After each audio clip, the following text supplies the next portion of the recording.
Bismillahirrahmanirrahim. Bismillahirrahmanirrahim. Assalamualaikum warahmatullahi wabarakatuh. Alhamdulillahirabbil alamin. Alhamdulillahilladzi anzal Qur'an fi syahri Ramadan tibyanan likulli syai'in hudal linnasi wa bayyinatin minal huda wal furqan. Asyhadu an la ilaha illallah wahdahu la syarikalah wa asyhadu anna Muhammadan abduhu wa rasuluh. Allahumma shalli wa sallim ala nabiyyina Muhammadin wa ala alihi wa ashabihi wa man tabi'ahum bi ihsanin ila yaumiddin. Amma ba'du. Hadirin jamaah salat Isya yang dilanjutkan dengan salat tarawih, yang semoga pada kesempatan malam hari ini kita senantiasa mendapatkan limpahan rahmat dari Allah Subhanahu wa taala, karena kita telah melaksanakan hari pertama pada Ramadan kita tahun 1445 Hijriah ini. Salat serta salam kita aturkan kepada junjungan kita Nabi Allah Muhammad sallallahu alaihi wasallam. Semoga kita termasuk umatnya yang berusaha meneladani apa yang telah beliau tuntunkan, apa yang telah beliau ajarkan kepada kita sebagai umatnya, karena beliau, Nabi kita ini adalah sebaik-baik uswatun hasanah, sebaik-baik suri tauladan di dalam seluruh bidang kehidupan. Kalau mau kita bagi bidang kehidupan itu terkait dengan ibadah dan muamalah. Nah, dalam hal ibadah kita harus tentu saja meneladani apa yang telah beliau tuntunkan. Salah satunya, shollu kama ra'aitumuni usolli. Salatlah kamu sebagaimana aku melaksanakan salat itu sendiri. Yang kedua, dalam hal muamalat. Nah, ini lebih umum, baik itu dalam bidang sosial, dalam bidang ekonomi, dalam bidang politik. Nah, itu bisa dikelompokkan menjadi kehidupan muamalah, hubungan sesama manusia. Dan kita tahu bahwa Nabi Shallallahu Alaihi Wasallam itu adalah dari sisi ekonomi seorang pedagang dan seorang manajer investasi, sehingga dijuluki Al-Amin karena memutar dan dititipi modal oleh para konglomerat di Mekah. Ya, salah satunya adalah Khadijah binti Khuwailid radhiyallahu anha, yang kemudian menjadi istri beliau. Kemudian dalam bidang politik, Nabi sallallahu alaihi wasallam adalah presiden negara Madinah, kepala negara Madinah. Ya.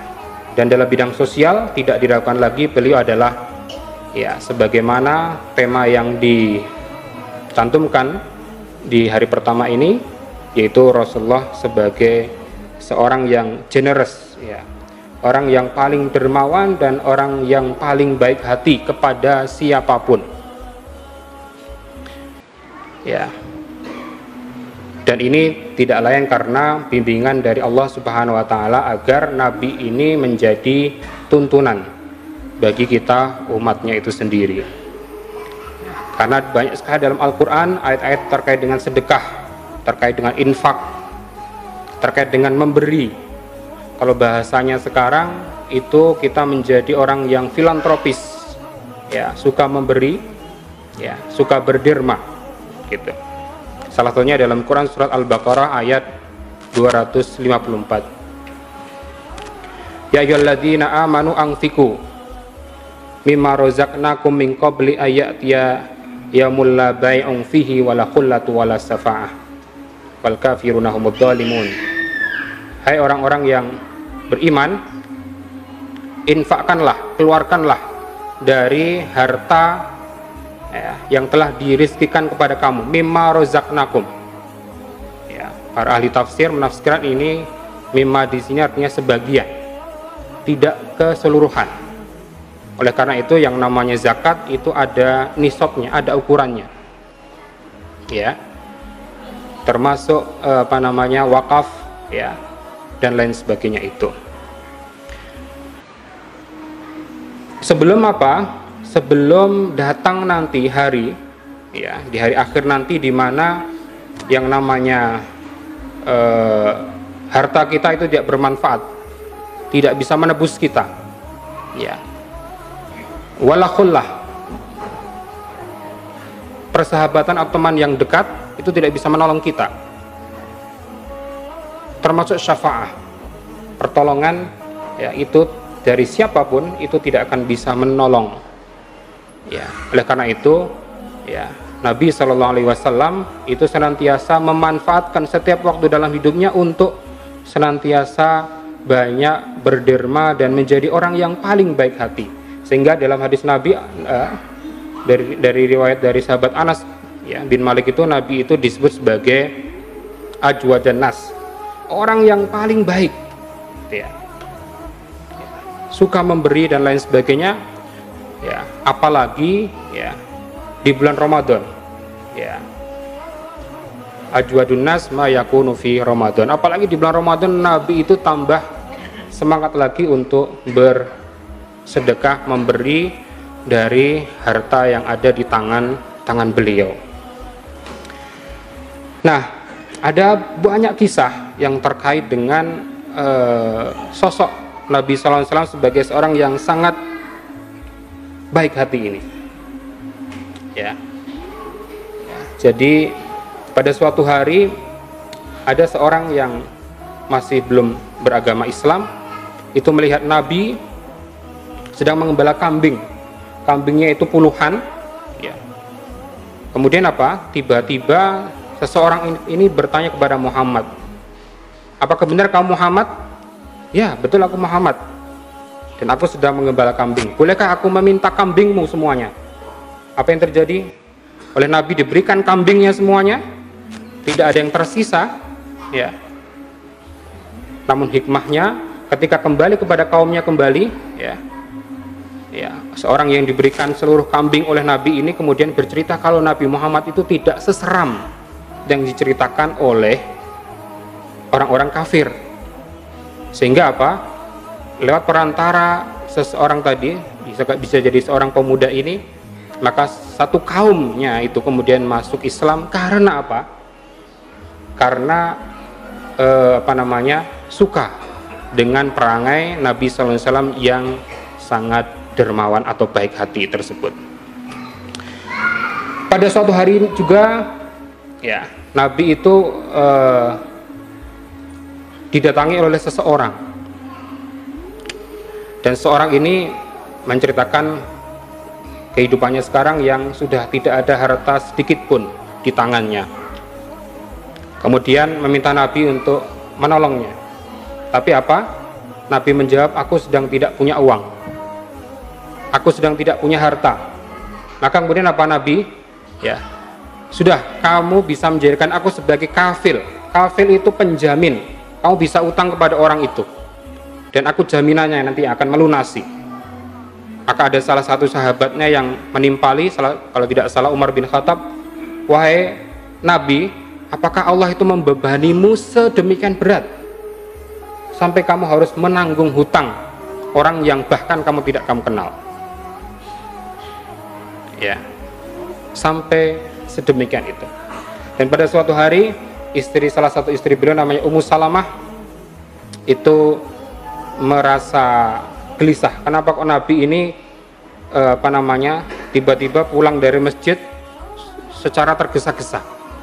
Setelah mengimami salat berjamaah dengan para sahabatnya, pulang itu tergesa-gesa, dan ditanya sama Ummu Salamah, wahai Nabi, kenapa mukamu terlihat pucat, ya, dan sepertinya dikejar sesuatu? Maka jawab Nabi, aku ingat, ya, bahwasanya aku menyimpan uang sebanyak 7 dinar dan sudah hampir 2 hari ini belum kusedekahkan. Itu bahkan sampai seperti itu. Sehingga pada suatu hari juga diriwayatkan oleh sahabat beliau namanya Abu Dzar Al-Ghifari. Nabi pernah bercerita, wahai Abu Dzar, sekiranya aku ini diberikan 1 emas, ya, sebesar beratnya itu gunung Uhud atau bukit Uhud. Bapak Ibu sekalian, kalau ingin lihat bukit Uhud, bagi yang belum pernah haji atau umrah, pergi ke pantai Parangtritis, ada bukit yang menjorok sampai ke lautan itu. Itulah sebesar itu bukit Uhud itu. Kata Nabi, kalau aku diberi emas sebesar gunung Uhud itu, maka aku ingin tidak sampai 3 hari seluruh emas ini harus kusedekahkan. Itu dari sahabat Abu Dzar Al-Ghifari. Nah, oleh karena itu, karena beliau adalah Nabi Sallallahu Alaihi Wasallam, tentu menjadi teladan yang utama, ya. Dan beliau memang orangnya sangat penyayang sekali, ya, suka memberikan hadiah dan lain sebagainya, sehingga pada suatu hari Nabi ini tiba-tiba beli unta saja. Diajaknya Umar, ayo Umar ikut saya ke pasar beli unta. Ya, setelah beli unta kemudian pulang, ya, Umar kaget, ternyata apa? Tidak ke rumah Nabi, malah ke rumah Umar sendiri. Kemudian apa? Nabi bertanya, Umar, mana Abdullah anakmu, yaitu Abdullah bin Umar. Maka kemudian dipanggil Abdullah bin Umar, ya, Abdullah, ini ada Nabi datang. Apa yang terjadi? Unta itu langsung diserahkan kepada Abdullah bin Umar, ya. Sehingga dari sini kita ketahui bahwasanya Nabi memang sangat mengajarkan kita agar menjadi orang yang dermawan. Karena apa? Yang namanya harta itu, ya, hanya ada di tangan kita ini. Harta itu tidak akan bisa kita pegang selamanya, pasti akan lepas, tidak akan kita bawa sampai kita mati aja. Harta itu tidak akan bisa kita pegang. Maka itulah filosofinya, harta itu hanya apa yang ada di tangan kita ini yang cukup sementara. Dan ya, dalam Al-Quran dikatakan harta kita itu sebagai, ya, istikhlaf, mustakhlafina fi. Kita ini hanya diberi titipan. Maka kita harus mengelola harta, mencarinya, mengelola, menghabiskannya, mentasarufkannya harus sesuai dengan aturan siapa yang menitipkan harta itu, yaitu Allah Subhanahu wa Ta'ala. Oleh karena itu, Bapak Ibu yang sekalian dirahmati Allah Subhanahu wa Ta'ala, alhamdulillah negara kita Indonesia ini berturut-turut dari tahun 2017 kalau tidak salah menjadi negara yang paling dermawan, ya, dari yang dilakukan oleh sebuah lembaga di Inggris, ya, lembaga charity, ya, yang memberikan peringkat negara mana sih yang paling sosial, ya, paling suka memberi, ya, salah satunya, ya, kita beberapa tahun itu menjadi negara yang paling dermawan, ya. Ya, saya kira ini banyak buktinya. Ya, beberapa tahun yang lalu saya pernah mengisi di daerah di Pantura, gitu ya, ya, di sebuah cabang Muhammadiyah, ya, yaitu di Weleri di Kendal. Itu ketika setelah mengisi pengajian, ya, kajian, kemudian beredar proposal pembangunan SD Muhammadiyah. Diedarkan, ya, proposal itu. Apa yang terjadi? Ibu-ibu, ya, itu langsung apa, ya, mengambil antingnya, gelangnya, cincinnya, itu dimasukkan ke dalam kotak infak. Jadi isinya kotak infak itu tidak hanya uang saja, tapi emas, perhiasan yang ada miliki oleh ibu-ibu terutama itu.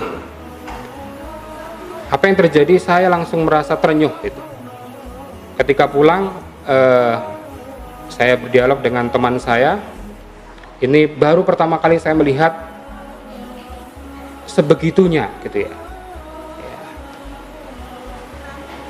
Para jamaah melihat, ya, sebagaimana yang telah dituntunkan oleh Rasulullah Shallallahu Alaihi Wasallam, harta itu hanya ada yang pada tangan kita, yang sifatnya sementara saja. Oleh karena itu, mari kita menggunakan bulan Ramadan ini sebagai latihan kita. Kalau kita misalkan alhamdulillah sudah memiliki, ya, sifat yang dermawan, gitu ya, pertahankan. Bagi yang belum, Ramadan ini bisa menjadi latihan kita untuk memberikan infak, sedekah dan lain sebagainya. Yang diutamakan adalah keluarga dulu, kerabat. Kalau kerabat itu kekurangan, jangan sampai kita bersedekah, ya, sementara, ya, kata Quran, dawil kurba, kerabat kita ini banyak yang kekurangan, ya. Nah, ini yang kadang-kadang malah yang terjadi kebalikan, ya, banyak berinfak di di eksternal keluarga, sementara keluarga kerabat masih banyak yang kekurangan. Baik, saya kira itu apa yang dapat saya sampaikan pada kesempatan malam hari ini. Semoga kita semua digolongkan menjadi orang-orang yang suka berderma, ya, sehingga pahala itu akan menolong kita nanti di hari akhir, di hari di mana tidak ada lagi jual beli, tidak ada tebusan harta, tidak ada teman, tidak ada syafaat yang bisa menolong kita kecuali amal-amal kita, salah satunya atau harta yang kita infakkan tersebut. Wallahu a'lam bishawab. Assalamualaikum warahmatullahi wabarakatuh.